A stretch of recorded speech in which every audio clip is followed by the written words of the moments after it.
Hiwalay kami. Iniwan niya ako. Ems.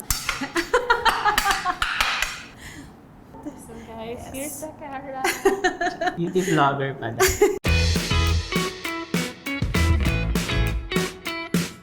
Hi, I'm Marcel, and I'm the food editor of Yummy.ph. And this is Cooking with Newbies.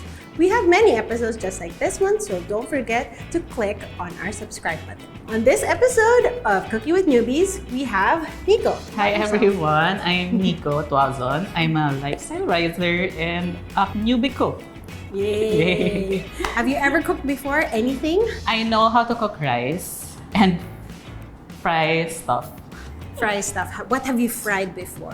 Eggs, hot dogs, basically. Corned beef. Corned beef, ayan. Do you have an idea about what we're going to make today? You can see all our ingredients I here. can see our ingredients, pero hindi ako sure. I'm excited. It's actually a heirloom recipe from one of our former Yummy staff. So what we're going to make today is cheesy embutido. Embutido, oh my gosh. Favorite. Favorite? Really? Oh, that's fantastic! This recipe actually makes a lot of embutido. So what I've done for you is we've cut the recipe in half. Okay. So our recipe is right here and let's Okay. look over it, okay? And as you can see, it has a lot of ingredients. It says 4 hot dogs, a kilo of ground pork, 250 grams of sweet ham. Dami, okay? So that's why for this recipe, we're gonna cut everything in half. But first, we have to start off with our hot dogs. Ang gagawin natin is we're going to leach out most of the redness of the hot dogs. Ah, okay. Kasi kung sinama natin na hindi natin tinanggal yung pagka-pink ng hot dogs, Hahawa yung color. yes, hahawa yung kulay sa entire batch of embutido. Okay, so we have our hot dogs there, and we have hot water in the back that we can get. You just pour the hot water over Here our hot na. dogs, yes. Fill it until more or less it is covered. And then what we can do is we just set this aside. Oh my gosh, mainit siya. So let's ito start muna. with, yes, we can start with our pepper first. Pepper first. Kasi hindi Yes. ako marunong mag-cut. So just slice off a part of the end. Yeah. There you go. So now, if you put it on the cut side, o diba? Hindi na siya gumagalaw. It's nice and stable. I want you to cut around the stem. Ah, ganun. Yes, Okay. you're gonna cut around the stem. Here. Ah, So okay, pa-box. basically, pinapabox niya. We're just Okay. doing a box. Why are we doing this? We're doing this so that Yes. may iwan yung nasa gitna. Oh, Yes. amazing. This is how we cut the Yes. pepper pala. Pull out the seeds. Yes. Same with that one. Does you see this little piece here that you've sliced up? It's thin and sliced up. We're gonna do the same thing to all of Okay. these other pieces. Ang laki naman ng pepper na to. Nakakaloka. Well, Guys, pag nakakalimutan, ganito pala. Takot kayo sa fingers niyo. Baka mamaya maging 4 na lang yan. use the full range of the knife to do your slicing. There you Like go. this. Yes. So, sige. Layo mo natin ng fingers na very, very light. Ang bisita namin dyan, embutido tayo. Embutido party. Cheesy embutido. Don't forget to make this with love para mas masarap. Ems, gusto mo yun? So our next ingredient is the carrot. So guys, here's the camera.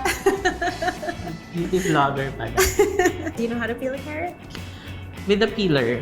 With a peeler, not with a knife. Not with a knife. Okay, don't worry, we have peelers. Oh, amazing. Woo, woo. Ah, okay.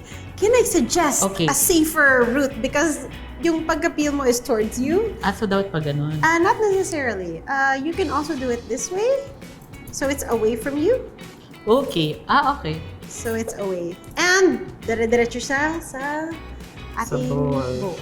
Oh guys, ganito ang tamang pag-peel. Mali Well, yung ginawa either ko way. kanina. Yes. So we have a grater here, guys. There we go. So Ooh, amazing. we actually need 2 carrots, but for this one, we're just doing 1 carrot. Nakakalaki rin para to ng braso. Ano? Yes. Pero hindi pantay, so dapat ganito. After. Left and right. So what you can do is you can add it to our peppers because we're gonna mix everything up Ilalagay together. na? Yes, you can put it all together later. Originally, we need, where's our onions? 5 onions. 5, so 2 Pero half lang tayo, mga 2 onions lang. Okay, Pwede two na yung 2. Woo! Nararamdaman ko yung onion sa ayos ko. Hello, aircon. Kamusta ka naman? Hindi sila Okay. pantay-pantay. Pero pwede lang yan, guys. Kasi nagsisimula pa lang tayo matuto. Uy, bumibilis na. Oh, kasi medyo natitears na ako. Oops! Fingers! Fingers! Sinipon na ako. So, buddy, ito kasi yun. Naghiwalay kami. Iniwan niya ako. Ems. Ayan. Ayan, we're Yes, done! we're done! We're done with the onions! Okay, we need to do our ham. And we Ham. have sweet ham. We just need half of this. So, hindi yung half na ganun. So, Ay, hindi yung half. Well, pwede rin. Pwede ba rin siya sa hiwa-hiwain? Okay lang din. 1, 2, 3, 4, 5, 6, 7. Okay, so, kalahati So, 3 and a half. 3 and a half. So, ganun lang. Yes. Pag ganun. Yes, pag ganun. Okay. Mabilis tong ham, ha? Mabilis si ham. Siya! Yay! Okay, we can put that all together with our vegetables. We have our cheese. All we gotta do is cut it into cubes. Since cubes siya, when you cook it, you can really get, like, each bite will have a... Cheesy. Cheesy Gusto ba yan? Lahat ba ito ilalagay natin? Yes. Okay. So you can cut it in half again, and then in half again, and then in half again, and then so on. There you go. 2, 3, 4 lang. Pwede naman. And there we go. So it's around this big. Di ba may extra surprise? Okay, so our cheese is ready. Oh my God, We're we're done. almost there. Sa first part pa lang to. Oh my God. Do you remember our hot dogs? Yes, of course. I We need to- remember our hot dogs. We need to chop up our hot dogs. So, kunin na natin siya. Siguro malinig na siya. Fry now. Ngayon, nag-fade na yung colors Fade niya. na. Okay, fade. So, cut it in half. Half, And then tapos half, ganun, half. ganun. And then cut it into like little cubes. There you go. Cut in half. And then cut it in half again. And nice. Like I said, bumibilis na siya. Siyempre, nagugutom na tayo, di ba? It's perfect. Very nice. Yan, we're done with the hot dogs. And I believe we're done with all the chopping. Oh my God. There we go. Cheese. Yes. We have our pork, our ground pork. This is half a kilo. It's been in the refrigerator, so it's kind of... It's okay. So yung salt natin says here 1 tablespoon, but we're only gonna need half a tablespoon Half of a salt. tablespoon. Yeah. TBSP yun, di ba? Yes. Pero sa bahay, Oo. daliri lang yung gagawin. Oo nga, pwede rin daliri. So you have your salt. So now we're up to our ground pepper. Same lang. Paminta. Yes, paminta, lots of it. Excited. Half a tablespoon. Yes. Okay, kailangan natin brown sugar. Brown sugar. And we also need about half a tablespoon. Ito lang din. Oo, yan din. Bakit gano'n ang pangit ng pagkakasto? Add it in. Ay, Now we need pickled relish. 1 tablespoon. Yes. TBSP yun mga guys, ha? Matigos. I'm sorry. Ayun, ayan. Okay, there we go. Ang energy si Bak. There we go. Yum. Next is our raisins. Okay, there we go. 1, 2, and then a half. Okay. Cornstarch. Yes. Ito yon. Ay, hindi. Yes. Tama, ito siya. Kasi nakabox yung cornstarch sa amin. Half a cup of cornstarch, but we're only gonna use 1/4. 1/4. Here. Konti pa. Yes, cut it out. You can add that 1/4. in. Yes. So we need powdered milk. Powdered milk. Yes. So we need only 1/4. 1/4. Here. Hey, nice. 1/4. Okay, 1/4. Okay, add it in. Okay, so we need 4 eggs. Go ahead. Thumbs in. Tapos. Okay, open. Oh. Egg number 1. Yes. Egg. There you go. Perfect. Egg number 2. Number 3. Oh. Uy, that's so cute. Last Number egg. 4. Mix from the bottom to the top. Cut it in half. Yung pepper natin medyo nagkumpul-kumpul, so we need to mix that very well. Oo nga, nasa ilalim pa sila. Yay! Are we happy? I'm happy. All mixed? Yeah. Yes, ito Okay. na. All right. Are So we halfway there? yes, Oh my gosh. yes. Wow. So yes, and then we're just gonna cut it up. Arts and crafts. Bigla. So we need about 1 cup. So let's fill it up with the mixture. So you put it in the center. form it this way into a log. There you go. Ayan. Alright, there you go. Perfect size na ba ito? Okay, yeah, that's pretty good. Okay, so roll it over. There you go. And then push the meat. Yes, there you go. So now, tingnan mo, bumibilog Bumilog na siya. There you go. And then, twist the ends. Parang Yes. candy. Yes, candy talaga. That one also, twist. There you go. You can fold the end so that it will fit your steamer. Fold lang. Yeah, like that lang. Okay, so we have a tray here, and then you can put your there you go. Your first embutido! Wow! I think this one is the nitong ang daming cheese! I like Lalagyan this ko one. ng pangalan. This one's a Yay, baby. the baby one. That's 6.5. 6.5.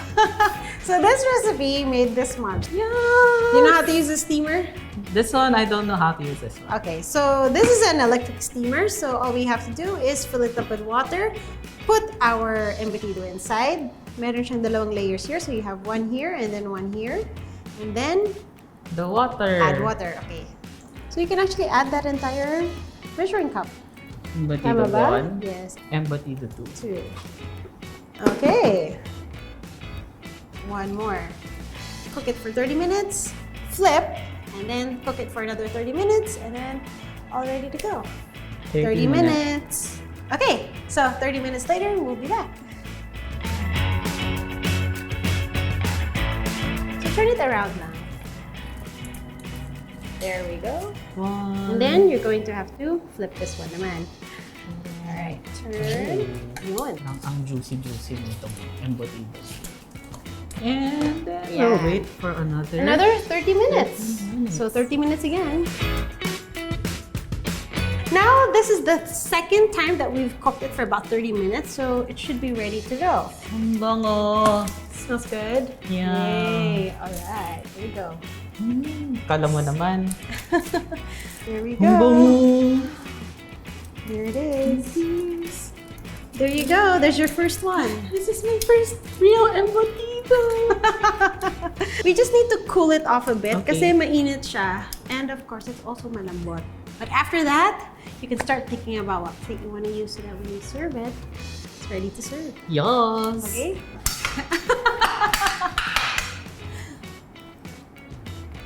So just gently take it out of the foil. Paano yung slice? Yung paslan? Yes, paslant siya. Uy, buo siya. Alright!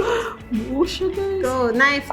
Use the egg. You Oh, forgot. Sorry, You forgot I'm to use so sorry. There, transferred onto your plate. Okay. 1, 2, 3. Binihilang. 6. 6. Busog Okay. na ako. Ems. Here we go. Are you ready to try this? Yes, let's try this. Okay, Kanina wait. ko Let's gusto clear this out so that we have room for our plates and our forks and course. spoons. It's We're gonna ready to try. serve. We have ketchup. We have 2 plates, and we have forks and spoons. I'll get this one. That's a lot of cheese in it. I'm gonna try it na. Go. Dip it in some ketchup. Kanin, mom. All we need is kanin. Good. Yeah. All right, I'll get this end.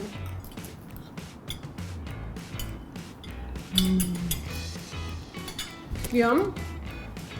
Oh my God, this is another milestone in my life.